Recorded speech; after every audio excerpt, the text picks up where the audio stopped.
de la BD Manouche Manouche qui vient de sortir chez Dargaud.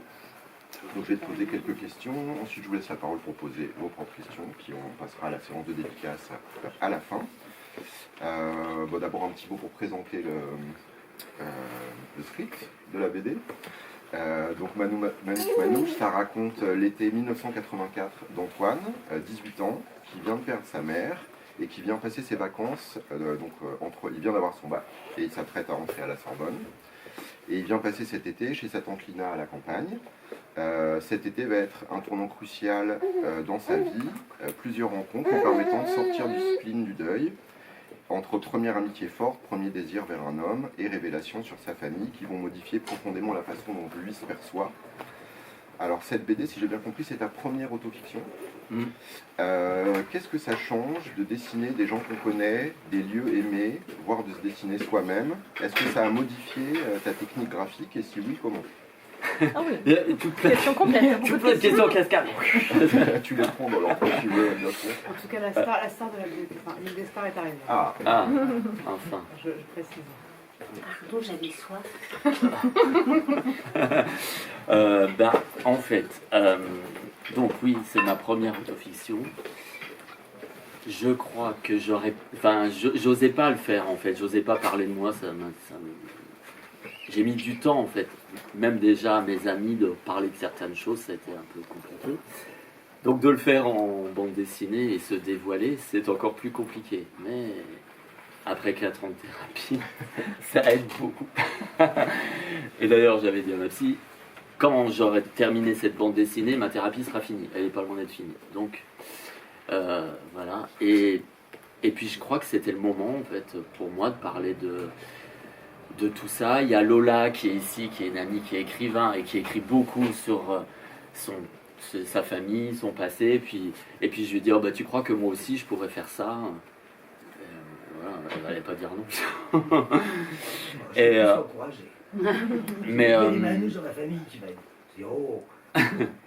mais c'était en fait comme dans l'histoire, j'ai appris en fait à l'âge de 20 ans que j'avais des origines manouches, complètement par hasard, par une cousine de ma mère. Et puis moi j'étais là, ah bon. Alors je vais voir ma mère et là je lui demande, mais c'est vrai ça? Elle fait, oui. Ouais. Et c'est tout. Mais ma mère, en fait, ces dernières années, s'est beaucoup intéressée à notre généalogie. Donc elle a remonté ça. Et puis moi, ça a un peu allumé l'étincelle, disons, pour déjà parler de ça. Et comme je cherchais un sujet, je me dis, bon, bah c'est ça, c'est maintenant que je peux le faire. Et ma mère l'a pas encore lu, parce que ma mère n'est pas décédée. Le livre elle est décédé, mais elle n'est pas décédée. Et là, je lui en parlais, je dis, tu sais, il y a des gens dans la famille qui risquent d'être un peu surpris. Et puis là, elle a encore dit, hier, je dirais que c'est une fiction que... Je dis, mais pourquoi en fait? Il y a vraiment en fait ce besoin de se cacher, c'est extrêmement tabou. Et du coup, il y a une intersectionnalité dans mon livre, parce que ça parle à la fois de l'homosexualité et du rejet à la fois par ses origines et à la fois par son identité sexuelle. et sur le fait de dessiner, du coup, est-ce que tu t'es inspiré donc d'endroits que tu connaissais bien? Oui, c'est chez ma mère, en fait, c'est là où j'ai grandi. J'ai mélangé pas mal de petites choses.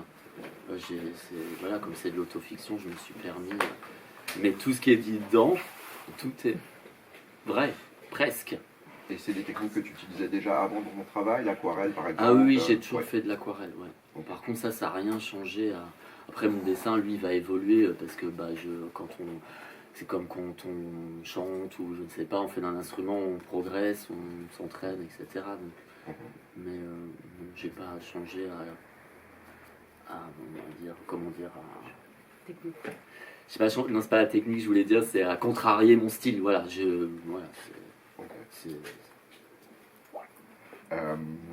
donc pendant l'été, donc dans l'histoire, des manouches viennent s'installer près du village. Dès leur arrivée, Antoine est très curieux de leur présence et de leur mode de vie. Il est guidé par son désir, ça on va y revenir après. Surtout, il n'a aucun a priori envers eux et il est choqué de voir les réactions racistes des gens autour de lui, y compris de sa propre tante. Dans l'histoire, le groupe de Manouche est désigné de plusieurs façons différentes selon les personnages de l'histoire, dont certaines très péjoratives. J'ai vu qu'en fin d'ouvrage, tu dédies la BD à Angela Rostas, victime de l'antiziganisme. Le mot Rome, lui, n'est jamais employé. Est-ce que tu peux faire un petit point de vocabulaire pour expliciter ces différents termes, les réalités culturelles qu'ils recouvrent? Ouais, alors en fait, déjà, c'est vrai que je me rends compte que les gens, ils confondent un peu tout. Ah, ils disent tigre, gitan, manouche. Et même des fois, je vois, quand ils parlent de la BD, ils disent gitan, mais gitan, c'est pas la. Enfin, c'est plus le sud. C'est-à-dire qu'en fait, à l'origine, c'est une même ethnie qui vient d'Afghanistan. D'ailleurs, ma mère, elle a fait des trucs génétiques et tout. Et en fait, c'est des Balouches, c'est un peuple migrant d'Afghanistan qui est remonté depuis le 4e siècle vers, qui ont traversé tous les pays. Et les Gitans, ils sont après passés plus par le sud de l'Europe, par la France, l'Espagne, etc. Donc là, on retrouve plus, on dit que c'est les Gitans, et les Manouches, eux, sont passés par l'Est. Ok. Voilà. Et Manouche, on les retrouve en Allemagne. Et Tzigane, en fait, c'est le terme générique pour regrouper tout ce qui est Manouche, Gitan, etc. Sinti. Ça ne regroupe pas les Français, les Yéniches, ni tout ça. Non, les Yéniches, en fait, ce sont des gens du voyage. En fait, les Manouches, les Gitans ne se disent pas Tzigane. En Allemagne, ils détestent ça parce que ça rappelle la guerre, les camps de concentration, etc. Donc c'est vraiment proscrit ce nom, et c'est ce qu'on appelle un exonyme en fait. C'est que les gens extérieurs qui donnent ce nom-là. Okay. Et d'ailleurs, il y a un juriste manouche que je suis sur les réseaux, et il était un peu... Avec cynisme, quand il y a eu cette histoire avec Kenji Girac, il y a des journalistes qui l'ont contacté pour dire oui, en gros c'est ton cousin, mais en fait non, Kenji Girac il est gitan et lui est manouche, quoi. Donc c'est pas. Et donc il y a oh là, enfin vous mélangez un peu tout. Enfin voilà, c'est comme si on disait qu'un Tunisien était marocain, quoi. Enfin, ouais. Oui, donc ça c'est. Et donc le terme de cette oppression spécifique rentre sous le terme anti-tsiganisme, parce que donc je l'avais jamais vu décrit sous cette forme-là. Ouais, et Angela Rostan, en fait, c'est une femme qui a subi le racisme. En fait, elle a été tuée de coups de fusil l'année dernière. C'est des chasseurs dans la campagne qui sont venus tirer à plusieurs reprises jusqu'au jour où ils ont... En fait, ça me bouleverse énormément parce qu'en plus, elle ressemble énormément à ma mère. Enfin, physiquement, c'était méga troublant. Et en fait, elle est morte sous les coups des balles. Et elle est enceinte de 7 mois. Donc il y a 2 personnes qui sont mortes. Et c'est le quotidien en fait des gens du voyage qui sont rejetés en fait. Et décédée parce qu'elle était manouche. Oui, parce que c'était un acteur raciste. Ils sont venus tirer à balles réelles sur les caravanes. Et ça, on ne peut pas dire que ça a été très médiatisé. Non, ça n'intéresse pas grand monde. On entend parler. Parce que les manouches, en fait, ils sont que 250 000. Ce qui est très peu. Voilà, en fait, c'est toujours les minorités qu'on attaque, alors que c'est... Et donc, je voulais faire ce parallèle avec ça, c'est les gens du voyage, et aussi moi, qui, adolescent, a subi le rejet. Et voilà. Je voulais faire cette intersectionnalité, disons. Pour moi, c'est important. Car ça se rejoint, et donc j'espère que dans le récit ça fonctionne très bien. Et la tante, en fait c'est aussi, elle représente un peu ma famille qui garde ça assez de loin. Ma grand-mère, quand je lui ai dit ce que je faisais, elle a fait ah mais non, mais pourquoi tu as besoin de parler de ça? Et je lui ai dit moi j'en ai besoin, je trouve ça important. Parce que mon grand-père est décédé et qu'il n'en parlait pas et qu'il m'en a jamais parlé. Et ma mère a retrouvé sa tante il y a 2 mois. Donc je l'ai rencontrée. Et en fait, c'était assez... Pour moi, c'était très émouvant. Parce qu'elle nous a sorti les vieux papiers où il y a écrit gens du voyage, puisqu'ils avaient des carnets de circulation, ce qu'on appelait des carnets de circulation. C'est-à-dire que à chaque fois qu'ils rentraient dans un village, ils devaient aller faire tamponner ce carnet de Chez les circulation. gendarmes. Voilà, à la mairie ou chez les Ou les gendarmes. maires. Et du coup, quand elle a su, elle, que je parlais de ça, elle était, elle, contente. Et ça m'a fait plaisir. Et j'ai repris le nom de ma mère, qui est lui. Et en fait, ça lui a fait aussi énormément plaisir. Ben, voilà. Ok. Mais ma mère, elle a encore un peu... elle ose pas, elle a peur du regard des autres. Mais ma grand-mère, qui, elle... qui n'est pas à l'origine des gens du voyage, elle fait bon bah c'est bon, bah oui d'accord t'en parles, mais bon de toute façon c'est pas de mon côté, je m'en fous. C'était tout de suite voilà. Alors que bon, je trouve qu'il n'y a pas de, il y a pas de honte Non, bien sûr. et ça explique aussi beaucoup de choses. Enfin on parle d'épigénétisme et c'est vrai. Enfin moi dans ma famille je suis le seul artiste, on va dire si je peux dire que je suis artiste. Et quand ma mère elle a commencé à faire l'arbre généalogique. En fait, je me rends compte qu'il y en avait plein qui étaient artistes, des acteurs, des chanteurs. Enfin voilà, et mes ancêtres, c'est quand même Ziegler, c'est pas rien. Enfin, c'est pas rien. Et Reinhardt, la famille Reinhardt et Ziegler, qui sont aujourd'hui des noms qu'on connaît. Enfin voilà, c'est des artistes et tout. Donc, j'étais assez fier. Je me dis, ah ça c'est cool. Alors, Antoine est à vélo quand il croise Mélalo pour la première fois. Donc, un beau jeune manouche qui marche au bord d'une route et c'est flash instantané. Il va se mettre à le chercher, à l'épier, y compris quand Mélalo va se baigner seul et nu dans la rivière. Mélalo va pas le rejeter, au contraire, plutôt s'amuser un peu de la situation et l'inviter à rencontrer sa famille. Et c'est Dédé avec qui il va devenir ami et sa tante Lina qui vont aider Antoine à prendre conscience et mettre des mots sur son désir pour Mélalo. Qu'est-ce qui t'intéressait dans le fait de revenir sur cette période de la vie, donc les premiers émois d'Antoine, ce moment où le désir est là, mais pas encore la prise de conscience de ce désir? Bah, je sais pas, il y a plein de choses à dire. En fait, c'est très, enfin, pour moi, c'était compliqué, par exemple, de faire mon coming out, et c'est même pas moi qui l'ai fait, c'est les autres qui l'ont fait pour moi, en fait, presque. Enfin, je sais pas, on vit ce qu'on appelle ce stress minoritaire, et pour moi, il existe vraiment. Enfin, même des fois, encore aujourd'hui, j'ai encore des réflexes. Donc,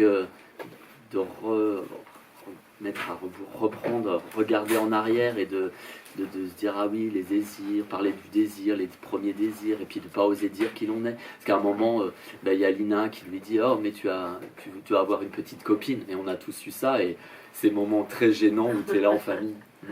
Ok bon, où t'as des copines pour faire semblant. Moi aussi j'ai fait ça, enfin voilà, et t'es là, tu es extrêmement gêné, mais c'est même pas, cette fois c'est pas fait exprès, enfin je veux dire, ils le font, et c'est marrant parce qu'avec Céline qui est là, elle en parlait l'autre jour, elle dit à son fils, bah en fait, ah oui, quand tu auras un copain ou une copine, enfin voilà, et je trouve ça hyper bien parce que ben moi, bon, c'est pas ça quoi. Enfin, on me mettait une vieille pression, et quand dans l'histoire d'Aidé, elle est là, elle prend ça de manière très banale. Finalement, oh bah, non mais t'aimes les garçons, toi. Oh. En fait, c'est un non-sujet quoi. Ouais. Voilà, et qui est quelqu'un qui d'Aidé et qui est là. Mon ami que j'ai représenté dans la BD. Et bien alors justement, cette BD, je trouve qu'elle présente deux personnages de femmes fortes et indépendantes. Justement, alors il y a la tante Lina, qui est une ancienne actrice, qui vit seule, qui accueille ses amants, qui répare des vieilles bagnoles américaines. Et Dédé, qui est la jolie fille libre du village, qui traîne avec les mauvais garçons, les allume mais garde le contrôle et a pas peur de la violence des mecs. Et c'est Dédé justement qui est au carrefour de toutes les intrigues de l'histoire. Et à qui tu rends hommage en fin d'ouvrage, en l'appelant pétroleuse dans l'âme. Est-ce que tu peux nous parler un peu de la façon dont tu as construit ces deux personnages féminins forts et qu'on n'oublie pas? Alors Lina, c'est un personnage qui est fictionnel. Et bon, Lina, que j'adore ce prénom, puis j'avais écrit un film, le personnage s'appelait Lina, et voilà. Et Lina, elle représente plein de personnes que j'aime bien, disons. Enfin, quelqu'un de bienveillant, que peut-être j'aurais aimé avoir aussi à mes côtés. Voilà. parce que ma vraie tante, elle a disparu, donc voilà. Donc, et puis Dédé, Dédé c'était facile puisque c'est la vraie, donc c'était pas très compliqué de s'inspirer. Et puis oui, ça parle d'amitié. Enfin voilà, et pour moi l'amitié, c'est quelque chose de très important, enfin, de très solide. Enfin, moi, c'est comme ça que je le vois. Enfin, ça se base, ça se construit sur des fondations et ça, voilà. Et les vrais amis, on sait qu'ils sont là 20 ans après. Enfin, c'est pas des. Et voilà.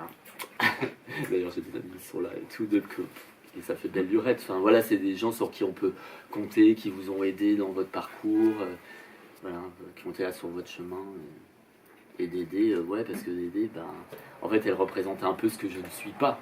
Le côté un peu casse-cou, un peu grande gueule, je dirais pas, parce que je suis un peu grande gueule quand même. Gouailleuse, etc.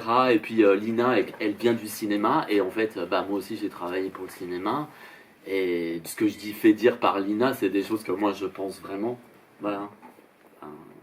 Et donc il y a une espèce de jubilation aussi voilà. Et elle répare des vieilles américaines, comme mon grand-père faisait. Il y a une inspiration, je me disais. Un petit mot sur le deuil. Donc on l'a dit, Antoine, dès le début de l'histoire, on sait qu'il est en deuil de sa mère. Donc il se réfugie dans la vieille caravane de la tante Lina, il se réfugie aussi dans la musique, dans la lecture. Et donc ce récit de découverte de soi et d'ouverture au monde, il se déroule dans ce contexte très particulier de la mort précoce d'un parent et de l'état si particulier qui l'entraîne.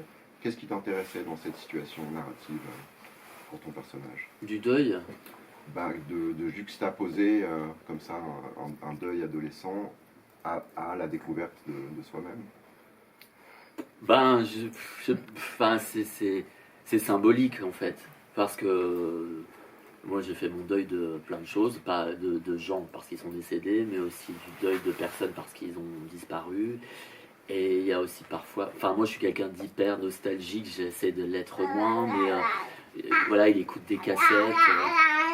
Comme moi, je pourrais écouter aussi de la musique qui me rappelle des moments et qui vont me faire un flash forward.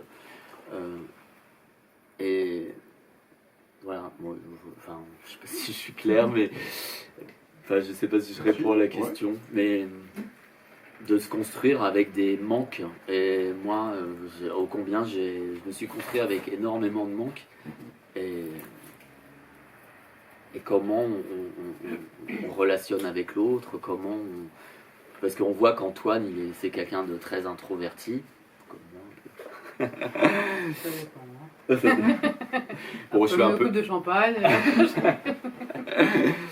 Et voilà, et comment on fait un pas vers l'autre, et comment... oui, voilà, et il rencontre Dédé qui finalement l'aide à se découvrir et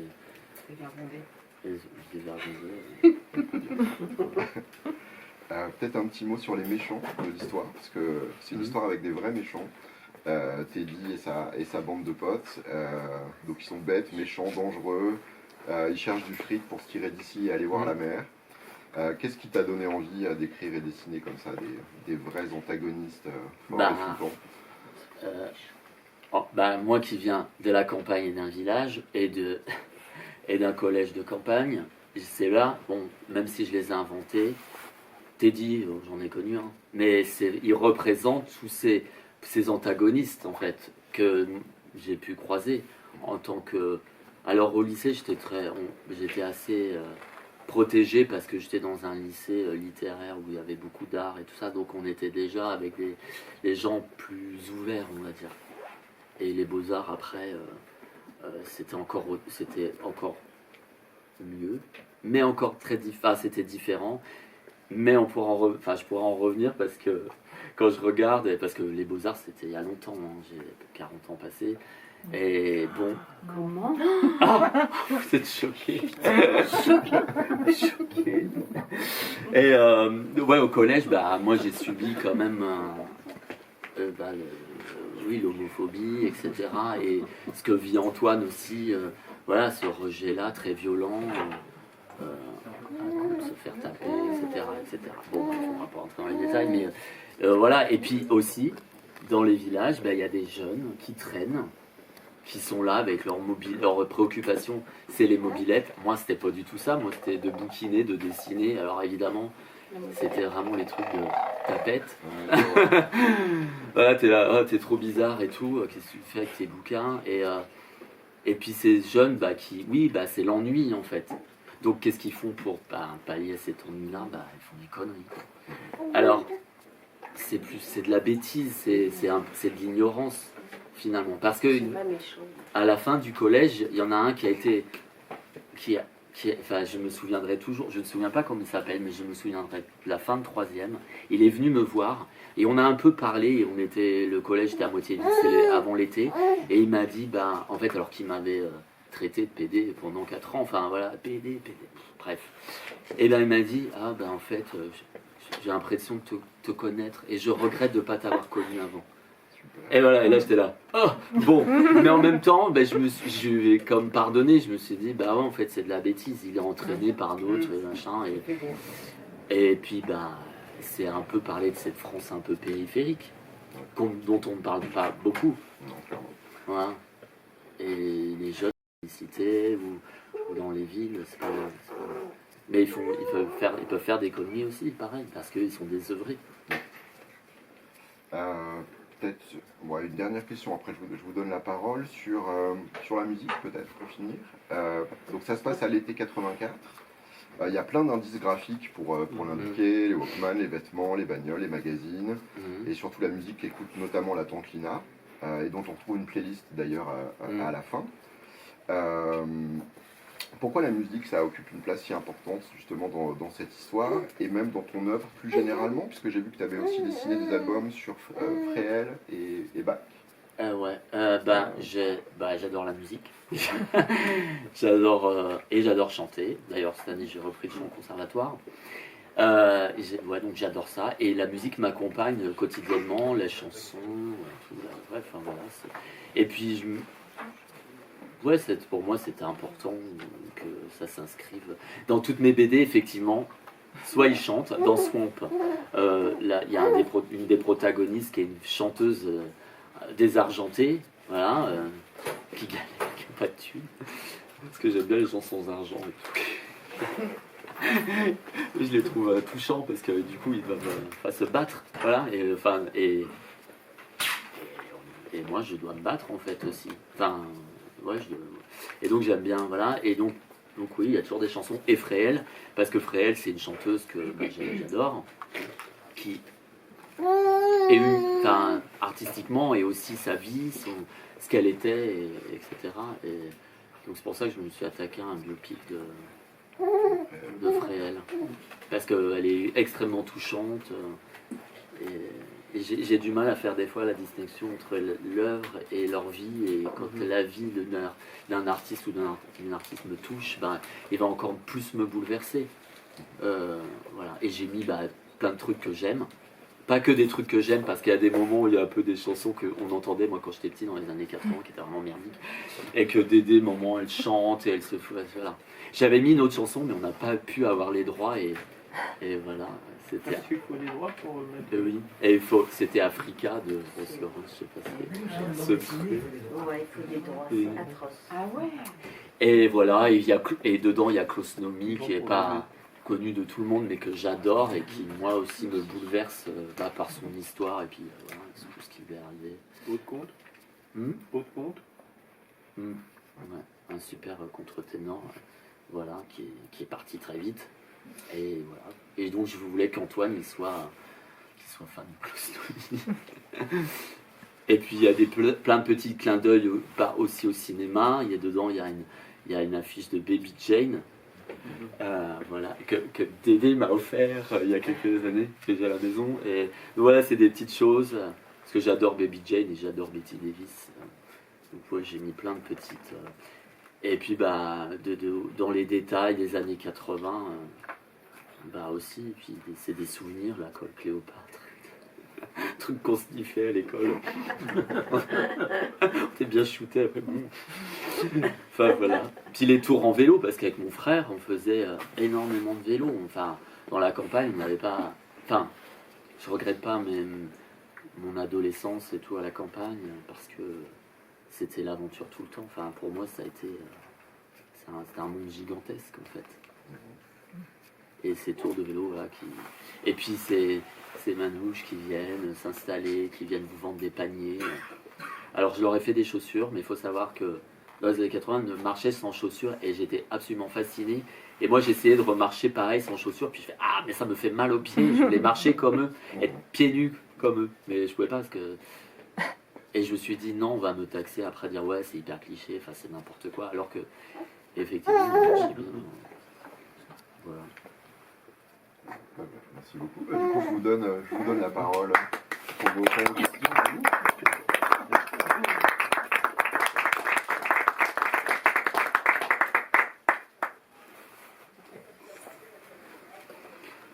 Vous bousculez pas. C'est la première, la plus difficile.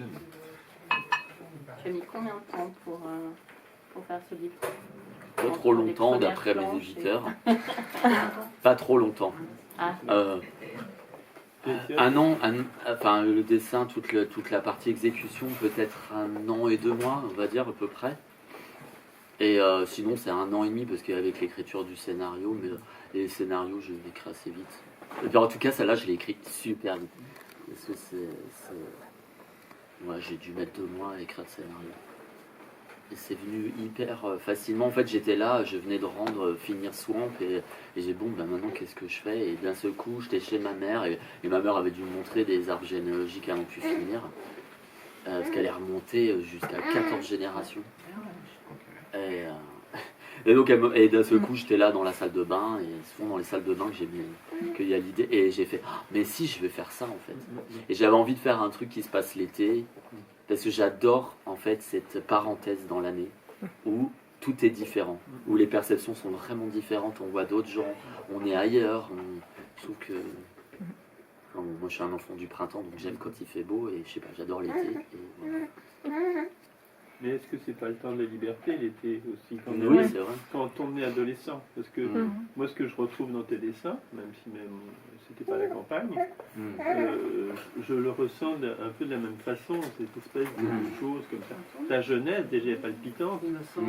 L'été, tout ça, c'est palpitant aussi. Et j'aime bien cette idée de grande balade en vélo qu'on pouvait autrefois, une vieille dame, vivre en banlieue.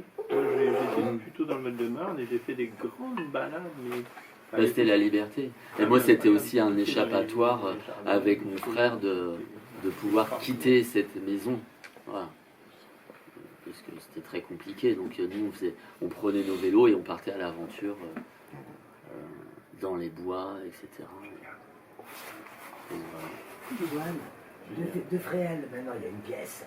De ça, pour moi c'est un film. Est-ce que tu vas en faire un film? Bah, j'aimerais en faire un film, mais il y a plein de gens qui me l'ont dit, et pourquoi pas. Et maintenant il faut qu'un producteur se bouge pour acheter les droits. T'en connais une? Ouais.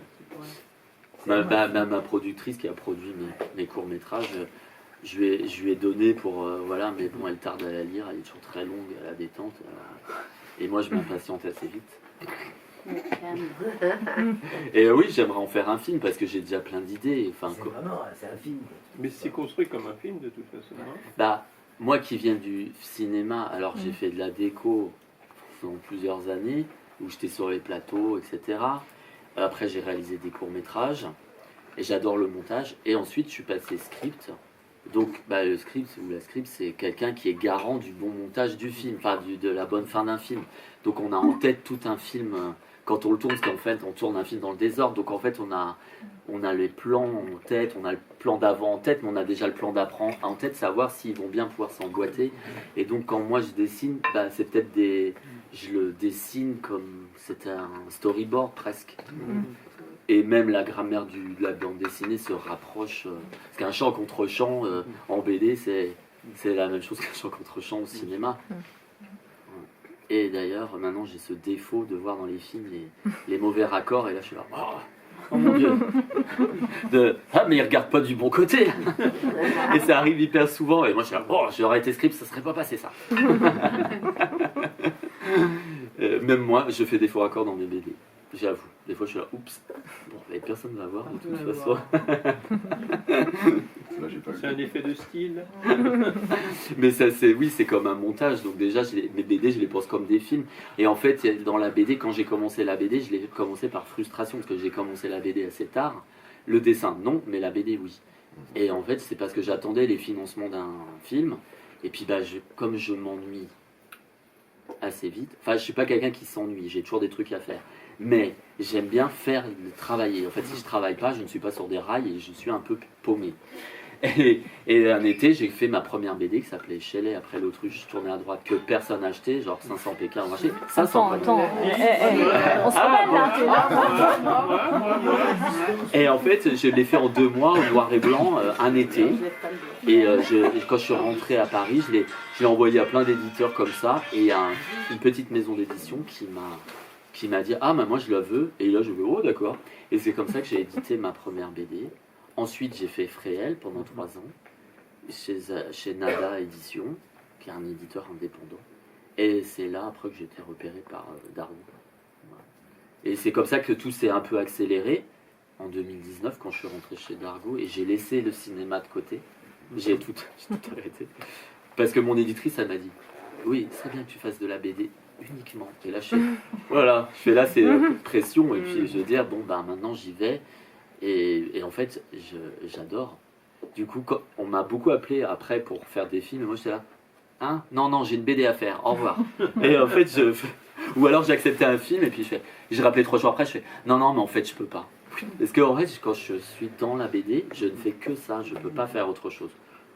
Parce que je vis avec mes personnages et je les crée et je suis comme c'est une aventure. Enfin, ils m'accompagnent et tout. C'était très cliché de dire ça, mais ouais, je suis à fond maintenant. Quand j'ai fait Manouche, j'étais là, c'était l'été tout le temps. Je reprenais mes dessins, c'était l'été. Et pour moi, ils sont très vivants. Enfin, mes personnages, pour moi, c'est voilà. Et Fréhel, même si c'est quelqu'un qui a existé, elle m'accompagne toujours aujourd'hui. J'ai toujours une pensée pour Fréhel. Voilà. Et pourquoi Manouche d'ailleurs, le titre? C'est très simple parce que j'aime bien les titres courts parce qu'au moins les gens, quand c'est des titres à rallonge, le chien qui a pété dans l'autocar, machin, bref. Ces trucs, ça me plaît pas du tout, je trouve ça trop long, puis trop long à écrire, etc. Là, je m'étais dit, ça s'appellera Manouche. Je me dis, c'est tac, on va au sujet. C'est taillé à l'os, j'aime bien et en fait, c'était déjà pris par une BD qui s'appelle Manouche, qui parle justement du camp qu'il y avait à Montreuil-Juigné, pas très très loin de chez ma mère. D'ailleurs, au début de l'histoire, j'ai fait un peu, on passe jamais devant pour aller de la gare, c'est pas du tout le chemin. Mais quand quand on va en vacances toujours, on passe par là. Et en fait, depuis que je suis tout petit, on ralentit. Et on fait, c'est où, il est où et on est là, tous dans la voiture. Ah oui, c'est là. Ah, t'as vu ça, bon, ils ont mis une pierre, enfin une stèle et tout ça. Et donc, je voulais faire ça au début, parce qu'à chaque fois, je sais pas, comme si on était attiré, dire, ah oui, c'était là. Et donc, il y avait une superbe BD qui s'appelle Manouche, qui parle de la Seconde Guerre mondiale, de ce camp à Montreuil-Juigné, où les Manouches de Maine-et-Loire étaient internés avant d'être emmenés en camp de concentration. Et donc j'ai fait Manouche, et je trouvais que c'était assez joli. Quand je l'ai proposé à mes éditeurs, ils ont fait ah, c'est super, bon j'ai fait allez, c'est bon. Et je crois qu'il y avait une résonance du coup entre Antoine aimait Lalo et voilà, c'est ce miroir en fait. Ouais. Et je me suis dit, C'est assez musical. ouais. C'est comme si tu interpellais quelqu'un. Ouais. Oui aussi. Et dans l'histoire, mais Lalo, il est pas hostile. Alors, il faut savoir que chez les Manouches, par exemple, ils peuvent être très hostiles envers les gadgets parce que il y a une espèce de méfiance. Et du coup, ils racontent des histoires qui font écran en fait entre la vérité et les autres. C'est quelque chose toutes ces histoires de bonne aventure et tout ça. Enfin, voilà, ils brouillent les pistes mais dans mon histoire, Lalo, il repousse pas Antoine parce qu'il sait qui est la tante. Et ma mère, en fait, ma mère était institutrice et directrice d'école, Et elle scolarisait les enfants manouches. Parce que certaines écoles, alors que ma mère, elle disait, je suis l'école de la République, je dois les accueillir, c'est mon devoir. Et donc elle les accueillait. Et en fait, ma mère, elle est vue là-bas un peu comme une espèce de Lady Gaga. Elle est très... Et en fait, ils savent qui elle est. Voilà. Et donc du coup, dans l'histoire, Mélalou, il dit, mais on sait qui est ta famille. Comme ma mère, ils savent qui elle est, en fait. Mais c'est bizarre ce que tu disais que ta mère, elle a rejeté quand même ce côté-là. En fait, c'est pas qu'elle le rejette, c'est elle le cache en fait, elle, oui, voilà, parce qu'elle a peur, du regard des autres. Alors qu'en fait, ça la dérange pas en fait. Elle-même, ça ne la dérange pas. Elle est fière de ça, mais elle a peur de, comme moi en fait, des fois, je peux, dire, je préfère les garçons. Des fois, j'ai peur de la réaction de me dire est-ce qu'il va m'accepter, est-ce que je vais être accepté. C'est ce qu'on appelle, du coup, on est en hyper-vigilance, voilà, en tout cas, c'est comme ça. C'était le stress minoritaire dont tu parlais. Oui, qui est un terme sociologique que j'ai découvert il n'y a pas si longtemps, et quand j'ai entendu ça, j'ai fait ah ben oui, c'est vrai, c'est ça en fait. Et ça crée des angoisses, ça crée des peurs. Mais mais c'est vrai que des fois, on a des domaines d'inconnus, on se dit, on s'en fout d'être jugé, mais en fait, il y a quand même ce rejet, cette peur du rejet. Et je voulais revenir aux Beaux-Arts à mon époque, ça fait un peu vieux schnock, mais par exemple, aux Beaux-Arts, on pourrait croire que c'était hyper déconstruit et tout, mais pas du tout. Ah oui? Non, parce que moi, je ne le disais pas, et en fait, il y avait, je ne sais plus comment il s'appelle, parce que c'était il y a longtemps, et je me souviens, et ça reste en moi, il y avait un jeune qui était homosexuel, qui s'est suicidé. En fait, on revient à la rentrée, on nous dit, il s'est suicidé. Et en fait, voilà, et à l'époque, dans ces années-là, les années 2000, en tous les cas à Paris, je sais pas, parce que je n'étais pas encore à Paris, mais dans les provinces, c'était très compliqué de le dire, parce qu'il y avait de la moquerie, il y avait, etc. Même avec des personnes qui voulaient donc devenir artistes, qui font les beaux-arts, et tout le monde était au placard, prof et élèves. Prof, il y avait un prof, il était pas spécialement dans le placard parce qu'il était très lourdingue. Et il y avait quelqu'un qui avait gravé sur une table dehors sur le bois, il avait appelé Bib, il avait fait un phoque avec sa tête. C'était hyper bien fait, avec sa tête en caricature, il avait écrit Bibi fuck. Parce qu'il était très collant avec les élèves, il était hyper ambigu. Et donc il y avait quelqu'un qui avait gravé Bibi fuck, et bref, c'était. C'est une chanson, ça, non? Oui, c'était un dessin animé. C'était pas Bibi Fock, là c'était Bibi Fuck, le jeu de mots. J'avais trouvé ça très bon, j'avais vu cette petite gravure dans la table en bois, dans la cour. Et là, donc il y en a, oui, donc, qui se cachaient pas, mais c'était. On était encore hyper marginalisés en fait. Et au lycée c'était pareil, on avait un prof de lettres, il était homo, et tout le monde se moquait de lui, quoi. Il est pédé. Je vois très bien. Et donc, toi, t'es là. Moi, ce que je trouve beau dans la BD, justement, c'est qu'il met en parallèle la stigmatisation des manouches et l'homosexualité. Donc, du coup, ça donne un côté très universel, quoi. C'est-à-dire que la stigmatisation, elle peut être partout, quoi. Et ça, je trouve ça. Dans Swamp, ça parlait déjà de ça, en fait. Puisqu'on parle de l'amitié entre un enfant blanc et un enfant noir, alors que dans les années 30, c'est ce qui n'est pas possible. Et je me dis, des fois je dis à ma psy, je sais pas à quoi ça sert ce que je fais, mais bon. Et elle dit, non. Et je dis, ouais, c'est un grain de sable et tout, mais je me dis, si, des fois, la bêtise, on peut, des fois essayer de comprendre et de dire, peut-être qu'à une personne, déjà, ça va peut-être éveiller une conscience et toujours, vigilant. Et des fois, oui, reprendre les gens quand ils disent quelque chose. Comme l'autre jour, j'ai vu un commentaire sur Instagram d'un quelqu'un qui est homo et il fait ah ouais, mais il y en a marre, toujours parler des homos. En fait, il n'y a pas besoin de parler de notre sexualité et tout. Et là, j'ai repris son commentaire en lui disant être homo, c'est pas uniquement une sexualité, c'est pas ça, c'est pas notre identité, c'est pas. Voilà, et donc j'ai dit peut-être lire des bouquins ou je sais pas, intéresse-toi. Parce que si tu dis ça, pour moi, c'est très problématique. Ben, voilà, on ne se définit pas uniquement par sa sexualité, et heureusement. Mais c'est peut-être aussi parce qu'on lui renvoie aussi cette vision de l'homosexualité. Oui, donc il a besoin Voilà. voilà, de se cacher, enfin là il se cachait pas en Non, l'occurrence, de mais justifier ce qu'on lui renvoie. ouais. Un être est bien plus complexe, on imagine bien.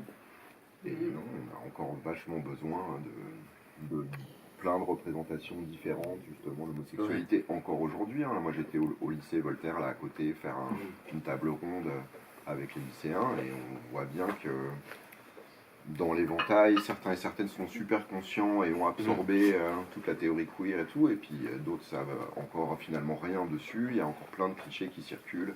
Enfin, on a encore besoin, tous médias confondus, d'histoires qui parlent de nous autrement justement qu'avec les clichés qui circulent encore dans la société. Et c'est sûr. Alors aujourd'hui, on a fait beaucoup de. Il y a eu énormément de progrès dans beaucoup de séries, de films. On est représenté plus ou moins bien. Ça dépend.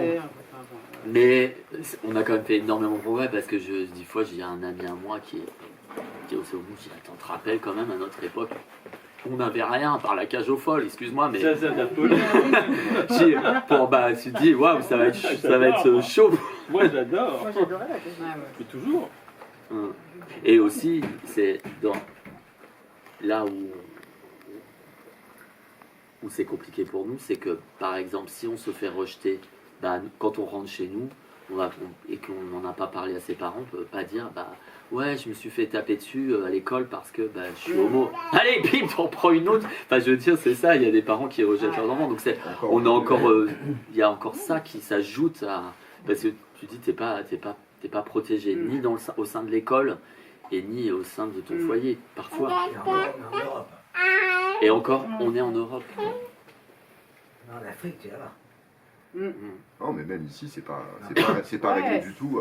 Il y en a pire. Oui. Ouais. Non. Là, quand on regarde des C'est pas réglé, Il y il y a des zones géographiques qui sont quand même plus protégées que d'autres. Des Même milieux qui sont plus protégés que d'autres. au sort des gens, C'est jetés bien. de chez eux ou à casser. J'ai un exemple, j'ai une fille avec moi au conservatoire, elle vient d'un milieu du 16e, très bourgeois, ses parents sont avocats, très bourgeois, catholique. Et bien le fils qui est venu un jour voir sa sœur chanter, elle me dit, mon frère il est homo. Puis je dis, oui bon, d'accord. Puis, et elle me dit, mais à la maison, il le dit pas. Il le dit pas. Et elle dit, j'ai toi t'es au courant. Elle me dit, oui c'est confié à moi, mais alors qu'il vient d'un milieu très privilégié où la culture, ils ont accès à la culture, etc. Mais voilà, donc oui, ça n'a rien à voir. Il y a c'est pas une question de milieu en fait. Évidemment, mais moi j'ai fait mon parcours, comme tu le sais, je vais pas parler de ma vie, mais devant des enfants, on m'a jamais fait chier, j'ai même été soutenu par des catholiques pratiquants. Alors, oui. Donc, oui, il n'y a pas de généralité à faire, mais dans une ville bourgeoise. Force est de constater. Oui, non, mais globalement, mais évidemment. Il y a encore des gens qui se font tabasser parce qu'ils sont homo. Il y a eu une évolution. Mais il y a des gens qui sont tabassés. Ou rejetés, ou virés de chez leurs parents. En fait, pour moi, c'est tellement un non-sujet, tout ça. En fait, c'est un peu ringard, moi, je trouve, d'en être encore à se dire oh, lui, il est ça, Oui, elle est absolument. ça, Enfin, je trouve ça absolument flippant, quoi. Mais les ados, ils Qu'on en en sont soit encore là. encore là. Les ados, ils Moi, n'ont je pas pense bougé qu'il y a du une tout. régression, en fait. Et je trouve qu'il y a une régression aujourd'hui. Voilà. Moi, dans les années Il y a une 80, évolution. j'avais des potes de voilà, Ouais, toute religion, Il y a- toute appartenance sexuelle, on s'en foutait, tout le monde se mélangeait. Enfin, Absolument. t'es d'accord? Oui. Et là, je trouve J'ai que connu depuis le quelques retombole. années, je trouve que T'as c'est pas connu une les régression. années toi. Oui, rasé. encore plus. Mais jusque dans les années 80, on avait encore ça, tu vois. Et là, depuis quelques années, je trouve que c'est assez terrifiant de fameuses voir années que 2000. pour moi, c'est comme Quand une il y a eu la régression. manif pour tous, ça nous a fait énormément de mal. En fait, avec toutes ces manifestations, la Brigitte Bardot et compagnie, j'ai vu la différence après. On pouvait plus se tenir la main dans la rue. On avait peur, quoi. Parce qu'il y avait des gens qui étaient, qui se faisaient frapper très très violemment. Sans quoi vous dites ça alors que vous êtes dans Paris, nous on vient de province. Je peux vous dire que nous on s'est jamais montré quoi. Mais parce que déjà quelque part on vit notre couple et on n'a pas besoin de le montrer aux Oui, autres. c'est Quoi. ça. C'est- Bien sûr. mais c'est pas. Moi, j'ai des amis qui sont en couple et en province, mais dans leur village, ça va, mais ça passe. ça passe. En ouais. fait, pareil. ça passe parce Ma que. sœur est lesbienne. Mais il y a toujours, En province, pas de souci. il y a quand même toujours un petit peu ce stress quand même. Enfin, de sa part, en tous les cas, il. C'est un peu comme dans la vie, quoi. Si on cherche à... Je vais être un peu méchante, mais si on cherche à provoquer quelque chose chez l'autre, on risque d'avoir en retour un retour qui n'est pas forcément positif non plus. Quoi. homosexuel ou lesbienne, c'est une provocation en soi. Non. Ah, Oh là, discret, c'est ça? Oh là, non. On va être discret. C'était Arcadie T'es autrefois. trop pour la discrétion, Avant, alors j'ai grandi en dans les années campagne. 60 et 50, il y avait André Baudry qui avait tourné un journal qui s'appelait Arcadie, qui disait être homophile. Et alors, le truc, c'était de se dire convenablement, et c'était pour les garçons. Il fallait être convenable, c'était convenablement, et tout passer. Et merde, quoi. Quand en 68, on avait le phare, on s'est dit, mais on vous emmerde, quoi. Parce que Lola fait On va partie se du lâcher, phare. quoi. Et une histoire de pas faire de Avec scandale, ses c'est amis, discret. etc. C'est la pire chose qu'on puisse faire aux autres. C'est-à-dire que du coup, tout le monde se la ferme, quoi. Puisque personne ne le dit. Et dans les actions de la PPT, ça n'a pas empêché qu'on me soit cassé la gueule. Je me souviens, on me prenait avec ma copine à l'époque, et on s'est vraiment fait emmerder. Mais peu importe, il y avait des réacs, il y en avait plein. Ouais, Mais l'idée, quand même, était que notre orientation sexuelle, quelle qu'elle soit, et moi j'en ai multiples, c'était pas primordial, ça faisait partie de nous en tant que gens qui voulaient changer le monde. En maintenant, on plein d'âge. Et ça, nous, dans les 80. Maintenant, alors, à l'époque, l'idée qu'il y avait certains que l'homosexualité, par définition révolutionnaire, est une grosse connerie, bien sûr. Bah ouais. C'est une bourgeoisie, c'est convenable et compagnie. Mais bon, la discrétion, ça aurait été un mauvais tour à jouer aux autres, en fait. Parce que, du coup, tu sais pas, quoi. Et là, tu découvres tout d'un coup, j'ai des copines, des copains qui ont découvert tout un coup autour d'eux. Il y a beaucoup de il faut dire, mais bon, des gens qui ne soupçonnaient pas. Si tu dis rien, personne ne dit rien du tout. Et c'est la gueule omerta totale. Alors, je sais pas, moi, je suis un peu choqué quand on parle de discrétion. Mais bon, on n'est pas obligé d'être les avis, c'est vrai. Mais Non. on n'est pas non plus obligé de la cacher. Comment ça, c'est pas un beau boule? Moi, je suis zoophile, je le dis à personne. Bonne idée, bien.